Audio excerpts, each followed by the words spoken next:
Hey everyone, welcome to Princess of Gay. I'm your host Connie, and today we are going to be reacting to The Amazing Digital Circus by Glitch. So this is a new pilot, a new animation pilot on YouTube. Um, I had not heard of this until like just yesterday because Elijah from Not So Average Fangirl put up a reaction to this. I'm like, there's a new animated pilot. It seems like this is becoming a more of a thing lately, and I'm not saying this is a bad thing, but a lot of independent studios, I guess you could call them, are putting out their own animation pilots. Um, and this really started, let's be honest, because of Vivzy Pop. Vivzy Pop's success with Has Been Hotel and eventually Hell of a Boss definitely fueled this kind of era of animated pilots on YouTube. We got Lackadaisy. We had this, I think one's called Murder Jones or something. I don't know. But I think that's actually got episodes, actually. Because I've seen other people react, that other people have reacted to it. But now we have this. And it's like there's probably also more than I'm either not thinking of or just haven't heard of. Um, Now, going into this, I don't know what this is about at all. Because again, I haven't even heard of it outside of seeing Not So Average Fangirl Elijah put up a video on it. I had not heard of this prior to that. I have not heard of anyone like hyping this up or talking about it. I don't know what this is at all. I mean the title, The Amazing Digital Circus, doesn't tell me a lot. It's like I guess there's a circus. It's digital for whatever that means. Yay? Like there's not really a lot to glean from that. Now, the biggest question I feel though is what is going to be the tone of this? Because like looking at the ones that I've seen here, Has Been and Hell of a Boss have a very specific tone to them. They're adult shows with a heavy focus on adult content, and it's satirizing a lot of adult shows that have like an overabundance of violence, language, sexual discussion. It's satirizing shows like that, but at the same time also telling a legitimate story with well written characters, well acted characters as well, and just overall a lot of genuine effort put into it.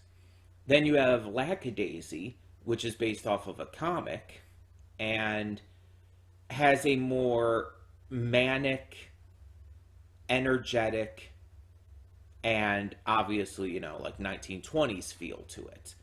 It's going for a very specific aesthetic, and that's kind of its entire thing. Um, it's not as it's not as adult as Has Been and Hell of a Boss are, but it's not really trying to be. It's trying to be more like this prohibition story kind of thing, and it definitely is still very adult.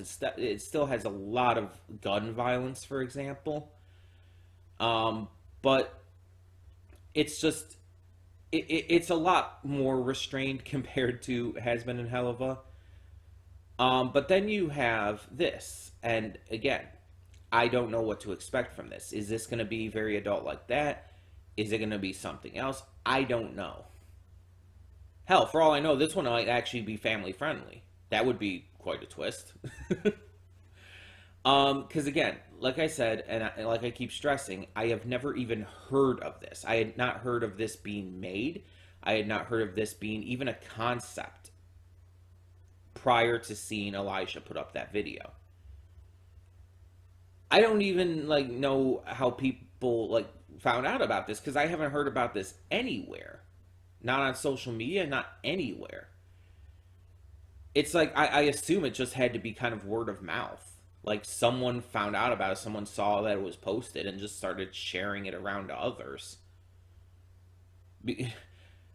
I don't know, but I'm I'm gonna check it out. I'm getting to this before anyone basically requests it as a reward or anything, just because I want to kind of get ahead of the game on this one, and I'm vaguely interested to find out what the hell this means. All I know is it's a pilot. It's about the same length as a lot of these happen to be. It's about 25 minutes. Um, and I guess it's circus related. Um, I know someone would request it eventually, so I'm just getting to it ahead of time. Just kind of, you know, breaking out of that uh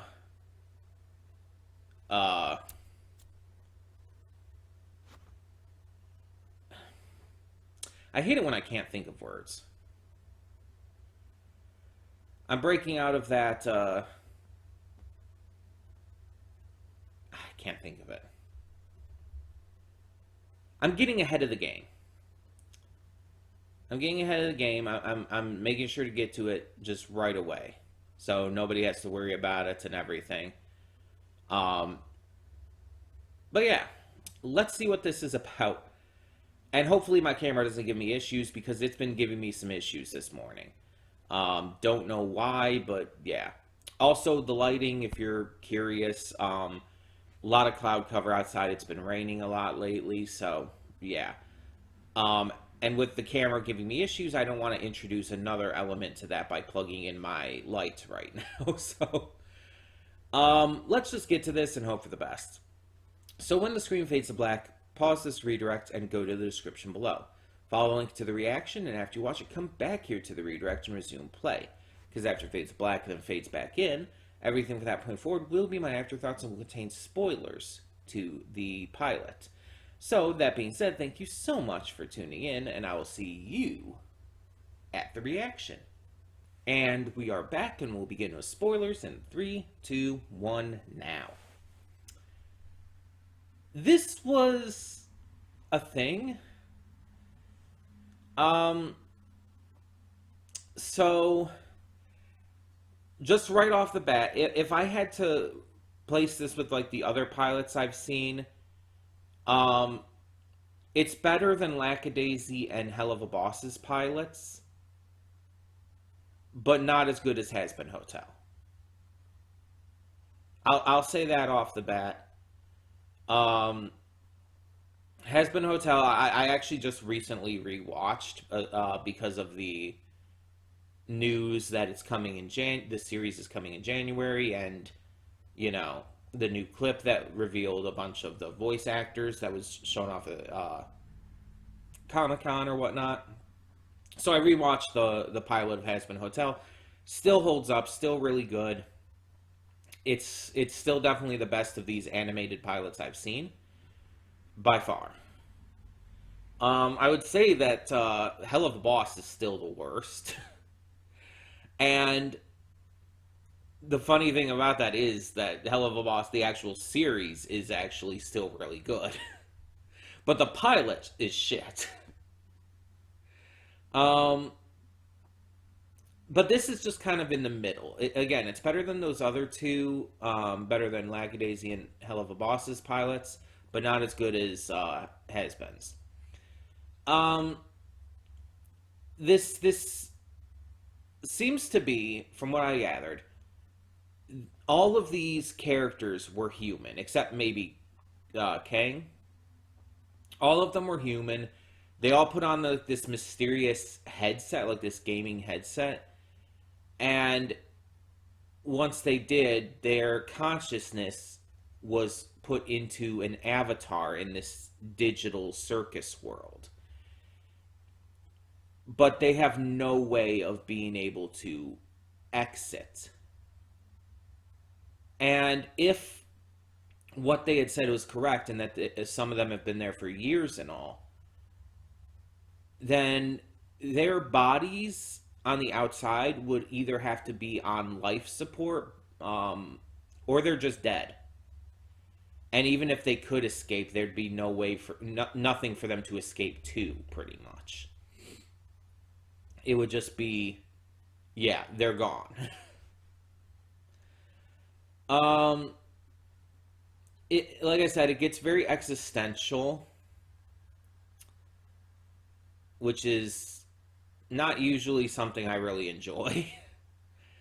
I've talked about before how existential shit like freaks me out. And it's just like, yeah, this is kind of leaning into that a bit. And we even see like one of the residents there, I'll call them, ends up like breaking and glitching and turning into like this glitch monster because of it, because of basically losing all hope and just losing yourself to existentialism in a way. But the main focus character is Pomni, as we know her.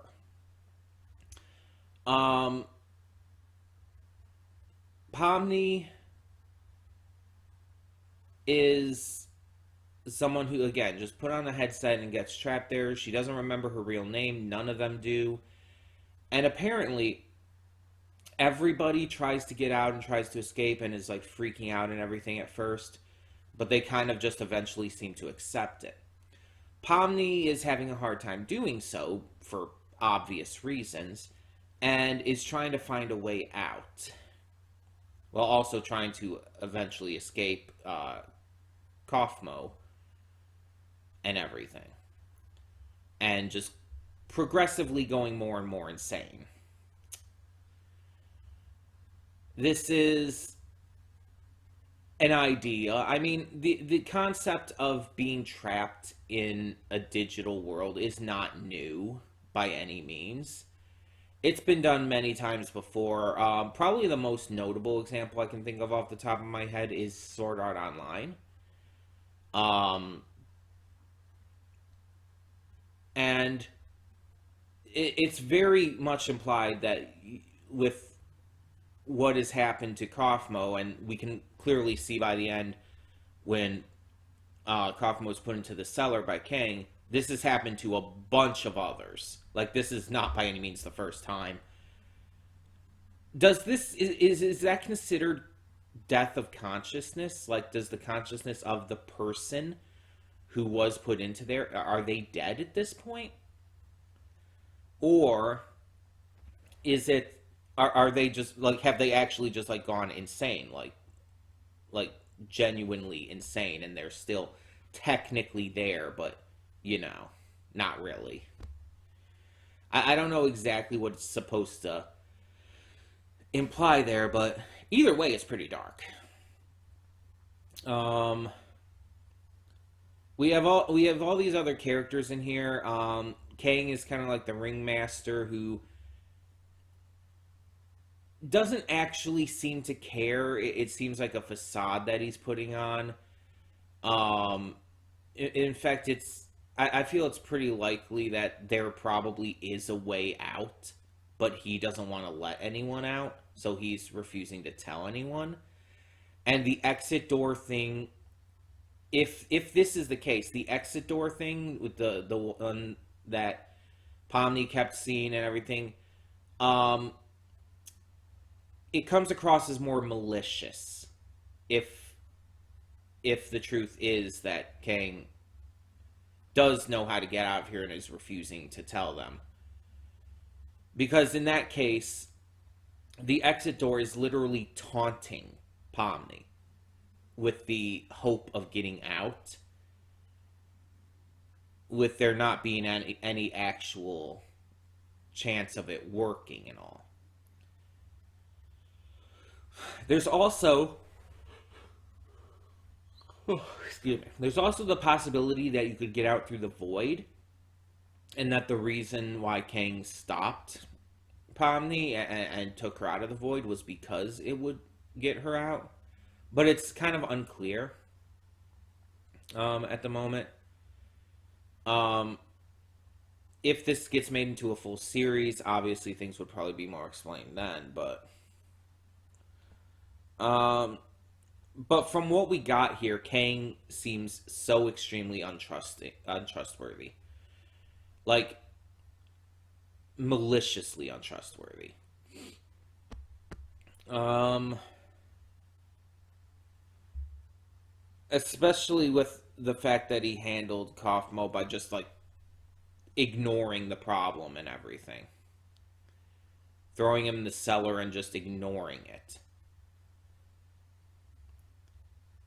Now, while it is true that he did say the only thing he couldn't, like, control here is their minds, so it's like he can't. It seems like if that's true, he can't fix someone who has been broken like that. Um, he could physically fix them, couldn't he? Because we see that he physically fixes Ragatha, I think the name is, when she's glitching out, and then Pomni's hand as well, which was glitching out from trying to help Ragatha. So on a physical level, he could probably fix them. It just won't change the mental. So maybe they would, like, transform back eventually. Anyway,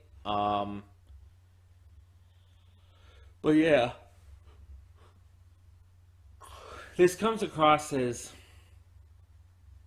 like an active choice kind of thing, sort of like Sword Art Online in that way.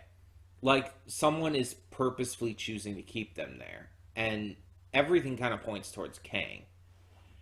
You have other characters like Ragatha seems kind of nice. There's the drama comedy mask character who she seems just extremely like on the verge of having a breakdown at every moment. There's the chess king character. He's just constantly nervous. Michael Kovac's character is just an asshole. That's literally just his character. He's an asshole. It's like they're not very deep characters. They're not very deep. They're not very like they don't have a lot of depth to them. They're not exciting or super interesting. The only one who really is Pomni. Um, which is even more interesting by the fact that Pomni does have the most complex design. Most of the other characters are super simplistic. The drama comedy mask character is just the masks with some like string, some ribbon hanging off. You have Michael Kovac's character, a simplistic purple rabbit like creature with very simplistic design elements. Ragatha's probably the second most complex in terms of design, but it's basically just a Raggedy Ann doll.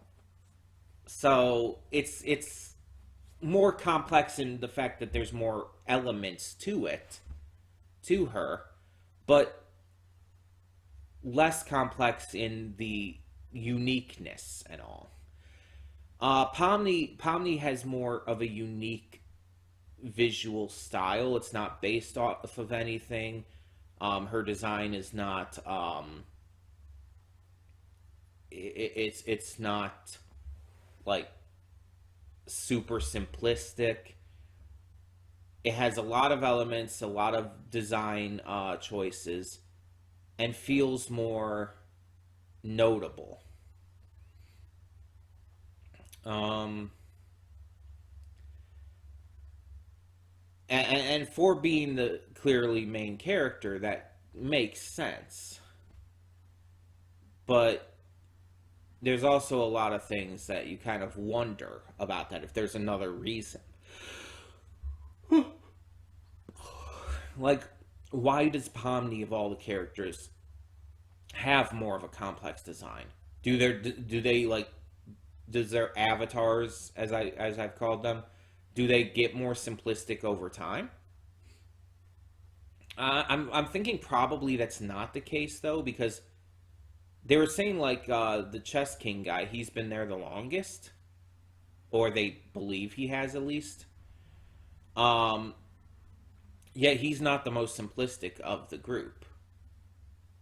The most simplistic I would say is the drama comedy Mask Girl, um, followed by Michael Kovac's character actually. So yeah, I don't know. Um, the imagery and how it reacted to like music and just other audio cues, the the breakdowns that Pomni was having, the freakouts were very well done. It gave this sense of tension, this sense of like almost like lonely fear, if that makes any sense. I'm trying to figure out like a better way of putting it, but I can't think of like words. Like it feels like very separated from others with how it's portraying the fear aspect of it. And it's not that it's like it's not that it's like a scary thing or anything, unless you are freaked out by existentialism like me.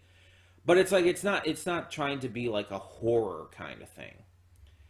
It's more like scares in terms of like mind related stuff, like losing your mind and getting just like freaked out over your circumstances and all. Like like you're supposed to imagine this kind of thing happening to you and how freaky it would be.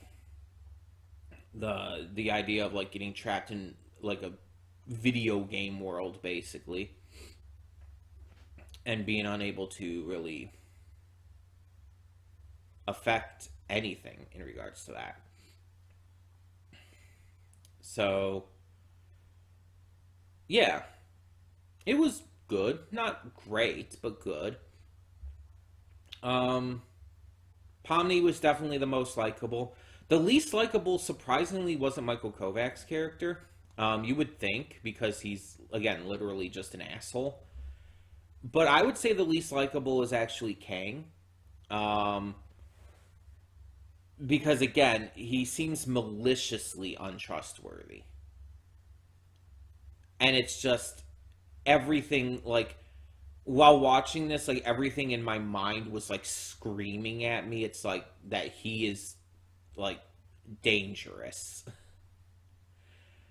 And that could be just due to having seen stuff like this that where that kind of character is like secretly quote unquote malicious and evil. Um, but yeah, that is very much the vibes that he gives off. Honestly, while Michael Kovac's character was an asshole as much as he was, I I don't hate him or anything. I don't like hate his character. I just feel like he's kind of funny in just how dementedly mean spirited he is. Um, like I don't like necessarily that he's like being so obscenely mean to everyone, but at the same time, it's like I don't hate him. I don't know how I don't know why exactly. I don't know exactly how I would explain that, but I just it's just a completely different vibe. Um, it's it's really an interesting way to handle this idea. Um, and it definitely feels like it needs to be continued. I don't know if they're working on making this a full series, but I kind of hope they are because this is one that I feel like even more so than some of these others like Has Been Hotel and whatnot. I would even say or Hell of a Boss. This one feels like it needs to be continued because there's so much mystery just ingrained in this concept and plot. Like with Has Been Hotel, you could watch the pilot to that and honestly be satisfied. Like, yeah, you want more, and we're gonna get more. But you could be satisfied watching the pilot for that and seeing it as its kind of own thing. Hell of a Boss, you could watch the pilot for that, see it as its own thing. Lackadaisy, same thing. All of these that I've seen, it's like you could kind of see them as their own thing. You don't really need to continue. There's potential and whatnot for there being more. There's setups for more. But it's one of those cases where it's just like, if there never ended up being more, it would be okay because it works on its own. This I feel does not. This I feel needs more because it's again, it's so ingrained in this mystery element that you need to know what happens next, that you need to know the truth behind all of this, because it's like it's just a part of how this world and this concept works, that you need to have answers eventually. The mystery aspect needs to be given a conclusion for this to feel right. Maybe that's just me, but this is one that this is honestly the one out of these pilots I've seen that I feel needs a continuation, needs a full series more. Whether that be through the YouTube channel or having it picked up like Has Been Hotel was, it doesn't matter to me, one way or the other. But yeah, this was fairly good. I really did enjoy this. Again, not as good as Has Been Hotel, but I definitely see the appeal here. Again, I did actually like Pomni, and I very much sympathized with her struggles here and wanted her to get to safety. I was actually kind of thinking there for a moment when she was going through all the exit doors. I'm kind of thinking for a moment, like, is she actually going to get out?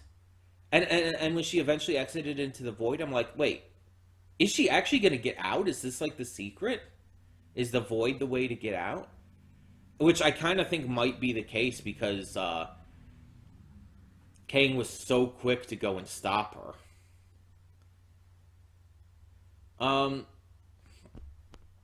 But yeah,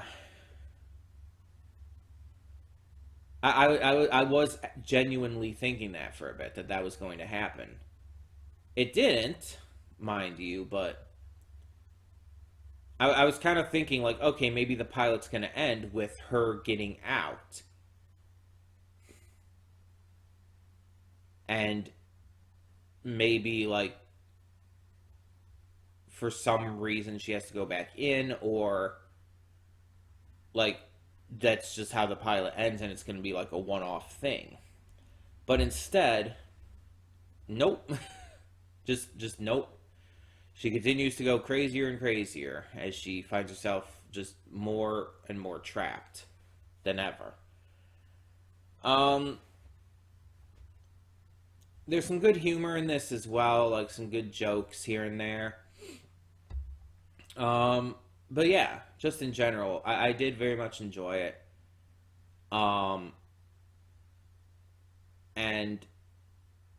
I really hope that it does get more, like a full series eventually. But in the comments below, tell me, what did you think of this pilot for the Amazing Digital Circus? And for now, thank you so much for tuning in. I'm Connie, and I'm signing off. See y'all next time.